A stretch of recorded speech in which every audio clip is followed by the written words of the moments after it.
নক্ষত্রের শঙ্খধ্বনি চ্যানেলে আপনাকে স্বাগতম।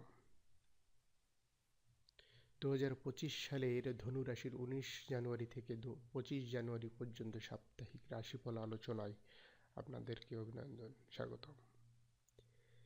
এই সপ্তাহে ধনুরাশির জাতকদের জন্য কিছু উজ্জ্বল সুযোগ এবং কিছু চ্যালেঞ্জ আসতে পারে। বিশেষ করে আপনার ব্যক্তিগত জীবন এবং কর্মজীবনে গুরুত্বপূর্ণ পরিবর্তন আসতে পারে। ব্যক্তিগত জীবন, এই সপ্তাহে আপনার পারিবারিক জীবন একটু অস্থির হতে পারে। ছোটোখাটো সমস্যা বা ভুল বোঝাবুঝি সম্পর্কের মধ্যে কিছু চাপ সৃষ্টি করতে পারে। তবে আপনার দায়িত্বশীলতা এবং মানসিক দৃঢ়তা সব কিছু মসৃণ করতে সাহায্য করবে। প্রেমের সম্পর্কে কিছু টানাপোড়েন হতে পারে, তবে খোলামেলা আলোচনা একে অপরের প্রতি বিশ্বাস রাখলে সম্পর্ক আরও শক্তিশালী হবে। কর্মজীবন ও ব্যবসা, কর্মক্ষেত্রে আপনি কিছু চ্যালেঞ্জের মুখোমুখি হতে পারেন, তবে এই সমস্যা কাটিয়ে উঠতে আপনার দক্ষতা পরিশ্রম আপনাকে সাহায্য করবে। কিছু নতুন প্রকল্প বা উদ্যোগে যুক্ত হওয়ার সুযোগ আসতে পারে, তা গ্রহণ করার জন্য ভালোভাবে বিচার বিশ্লেষণ এবং পরিকল্পনা করুন। ব্যবসা বা কাজের ক্ষেত্রে কিছু ঝুঁকি নেওয়ার প্রয়োজন হতে পারে, তবে সঠিক পরিকল্পনা করলে তা লাভজনক হবে। ঝুঁকি যদি নিতে চান তাহলে পরিকল্পনা বিশ্লেষণ করেই ঝুঁকি নেবেন। আপনার নেতৃত্বের গুণ এবং পরিশ্রম আপনার পক্ষে কাজ করবে। অর্থনৈতিক অবস্থা, আর্থিক দিক থেকে কিছু অপ্রত্যাশিত ব্যয় হতে পারে, তাই বাজেট পরিকল্পনা করা জরুরি। তবে আপনি যদি সঠিকভাবে খরচ নিয়ন্ত্রণ করেন এবং সঞ্চয়ের দিকে মনোযোগ দেন, তবে অর্থনৈতিক পরিস্থিতি স্থিতিশীল থাকবে। নতুন আর্থিক সুযোগের জন্য কিছু প্রস্তুতি নিতে হবে, যা পরবর্তীতে আপনার আর্থিক লাভ বয়ে আনতে পারে। বন্ধুরা, আপনারা বাজেট পরিকল্পনায় আগে ব্যয়গুলোকে গুরুত্ব দিন। ব্যয়গুলো একটি বাজেটের মধ্যে এনে সঞ্চয় এবং ব্যয় আলাদা করে আগে সঞ্চয় করুন, তারপর ব্যয় করুন। স্বাস্থ্য, এই সম্পর্কে এই সপ্তাহে আপনার শারীরিক স্বাস্থ্য বেশ ভালো থাকবে, তবে মানসিক চাপের কারণে কিছু সমস্যার সৃষ্টি হতে পারে।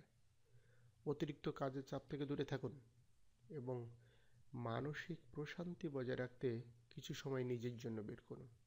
ব্যায়াম ও সুষম খাবার স্বাস্থ্য ঠিক রাখবে। ঘুমের অভাব, অতিরিক্ত চিন্তা এড়িয়ে চলুন, এতে আপনার শরীর সতেজ রাখবে।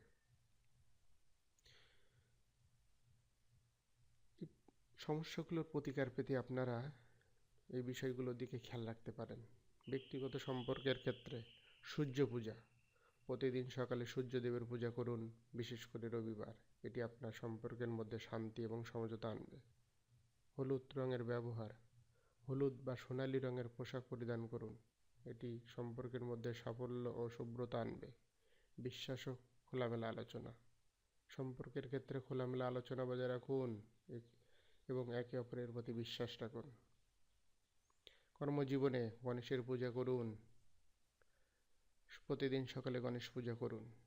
তামার পদার্থ ব্যবহার, আপনার কর্মস্থলে তামার কোনো বস্তু রাখুন, এবং যেমন তামার পয়সা, তামার পাত্র, এটি কর্মক্ষেত্রে উন্নতি এবং সফলতা আনবে।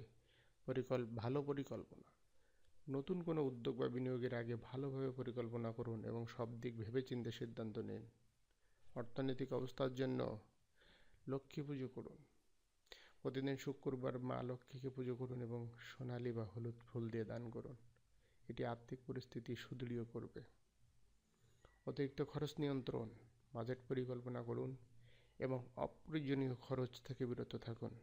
দানে অংশগ্রহণ, নিয়মিত দান করুন, বিশেষ করে খাদ্য বা বস্ত্র দান করুন, যা আপনার আর্থিক অবস্থার উন্নতি করবে। স্বাস্থ্যের জন্য যোগব্যায়াম বা হাঁটা, প্রতিদিন সকালে যোগব্যায়াম বা হালকা হাঁটার অভ্যাস গড়ে তুলুন, এটি আপনার শারীরিক ও মানসিক শক্তি বৃদ্ধি করবে। পুষ্টিকর খাদ্য, সুষম খাবার খান, বিশেষ করে শাকসবজি, ফলমূল এবং প্রোটিনযুক্ত খাবার। পানি পান, বেশি বেশি পানি পান করুন, যা শরীরকে পরিশুদ্ধ করবে এবং আপনার ত্বককে উজ্জ্বল রাখবে। মোট কথা, এই সপ্তাহে আপনার জীবন মিশ্র প্রভাব ফেলতে পারে, তবে আপনি যদি নিজের পরিকল্পনা সিদ্ধান্তের প্রতি বিশ্বাস রাখেন, তাহলে সব কিছু আপনার সফলভাবে সামলাতে পারবেন আপনি। প্রতিকারগুলো আপনার জীবনে শান্তি, সুখ ও সমৃদ্ধি বয়ে আনবে। বন্ধুরা, এগুলো একটি আধ্যাত্মিক সহযোগিতা বা প্রতিকার। আপনাকে প্রচুর পরিশ্রম আপনার পরিকল্পনা, আপনার সচেতনতাই আপনাকে সাফল্যের দ্বার প্রান্তে নিয়ে যাবে। ভালো থাকবেন বন্ধুরা। ভিডিওটি ভালো লাগলে লাইক, কমেন্ট ও সাবস্ক্রাইব করতে ভুলবেন না।